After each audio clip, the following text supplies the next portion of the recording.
Welcome back, everyone. We're here to show you how to replace the coolant fan and the radiator fan for a 2002 Honda CRV.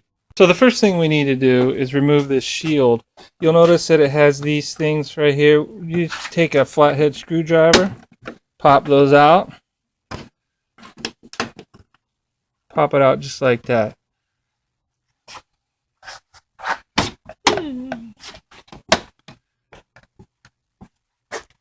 They just pop right off. After you removed all 10 of those grommets, it should just pop right off.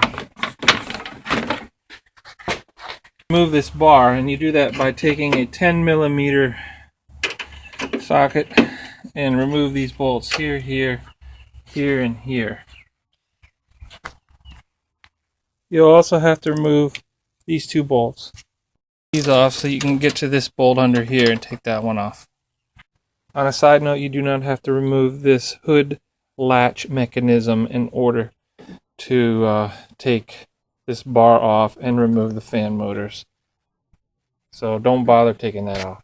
There's a center bar that connects down all the way at the bottom.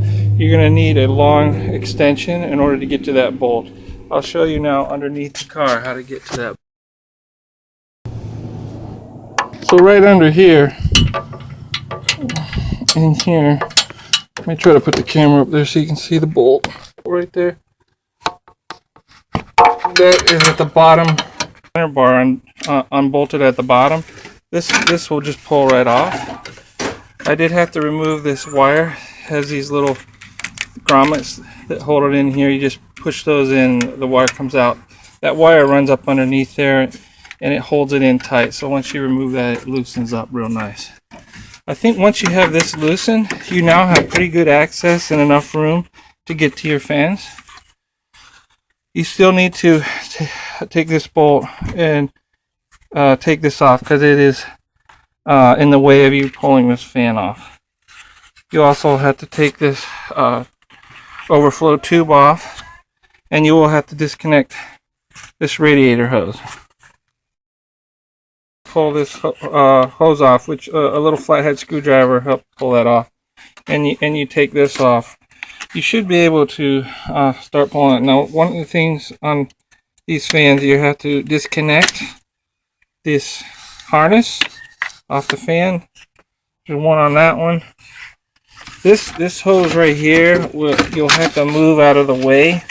It is loose. It'll move out of the way temporarily, just enough to get it out.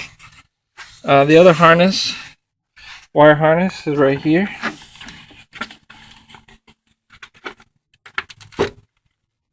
And we'll just disconnect those, and I've kind of pushed it back over here. I used a cup to catch the antifreeze that comes out. It's only about 2 cups of antifreeze that came out. So now we're ready to remove the bolts off the fans. Again, it's the 10mm, and you take those bolts off, and we should be able to start sliding it out. There might be a harness wire on the bottom that I might have to get to first, and I'll show you that if there is.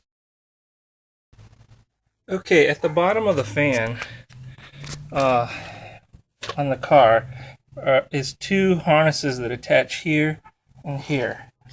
This one slides this way and comes off. This one, I believe, pinches off. I gotta get to that. But this one slides off kind of like this top one does. You pull it to the side and it pops off, and it slides right back on.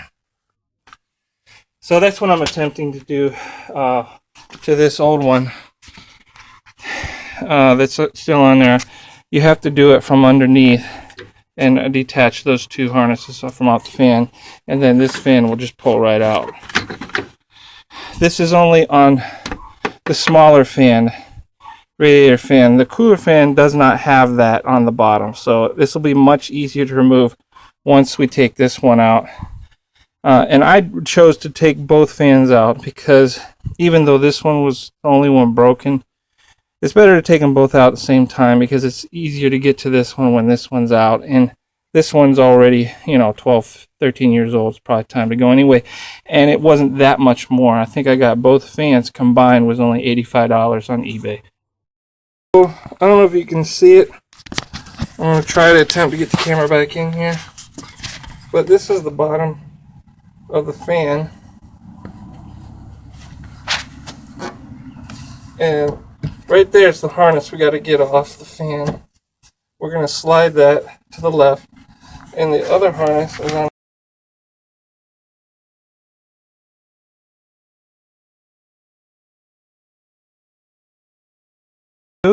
Is remove this side fan so that you can slide it over.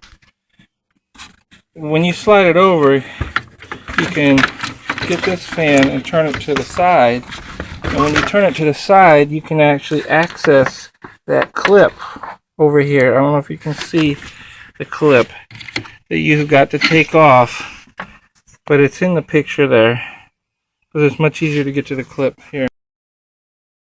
So that worked by sliding this to the side.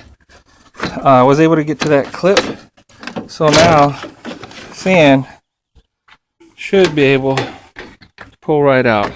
So right here at the bottom is where that clip is. And what it is, you have to pinch the thing on this side and push it through to get that clip out.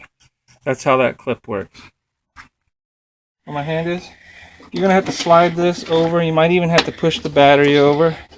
But you can, with this fan out on this side, you can slide this over and get it past that nozzle and slide this fan out.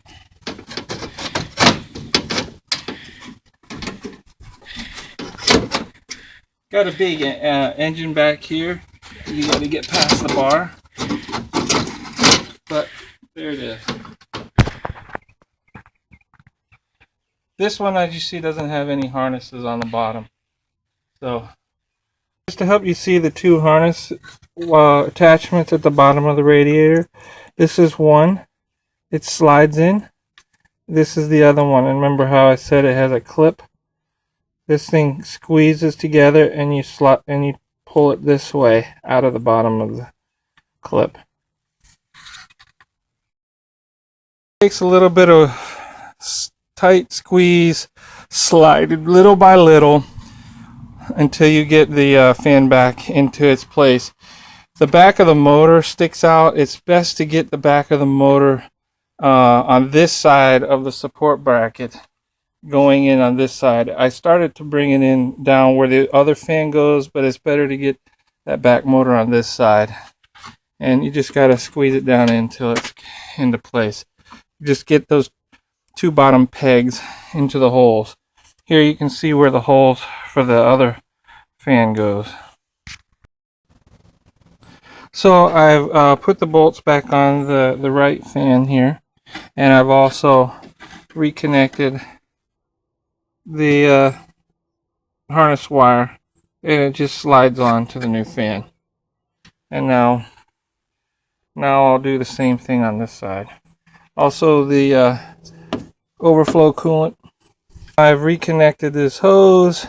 I've put this harness wire back on, bolted this back on.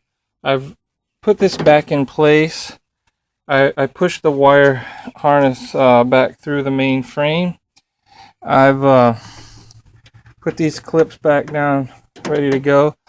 What I'm going to do, and I've also put my hose back on my radiator. I still need to connect these two which hold this induct air intake in place back on. I also am going to go down and reattach the bottom center support at the bottom using my extension. So we'll see how that goes. So that center support bolt way down there went on fairly easy. It's easy to find. They've actually altered the oil pan so you can get easy access to it between the oil pan and the transmission down there. But now I'll reconnect these brackets that go on right here. Connects back into here. There's one here, and there's one that goes on this side back to this bolt. And I'll attach all the bolts back on. I use WD-40 to spray all the bolts so that they'll go on properly and prevent rust in the future. So one last thing to do is put this protector piece back on. You just need to slide it up underneath the hood opener. Should slide into place. Pop these rivets back in and just snap back in. We got 10 of them. Also, don't forget these that you'll have to put in. And so after you're done, also remember to cap off your antifreeze and your overflow antifreeze. Engine out. Now these fans will not turn on automatically when you turn the car on, but they will turn on after the engine warms up. There you can see the one fan. It's not, the blades are not spinning yet. As I turn the air conditioner on, you can see the fans are operating, both of them. So that's probably the best way to test it, is turn your AC on. So that completes this video. I hope you enjoyed it. Subscribe and check out my other videos. Hope it helps, and see you next time.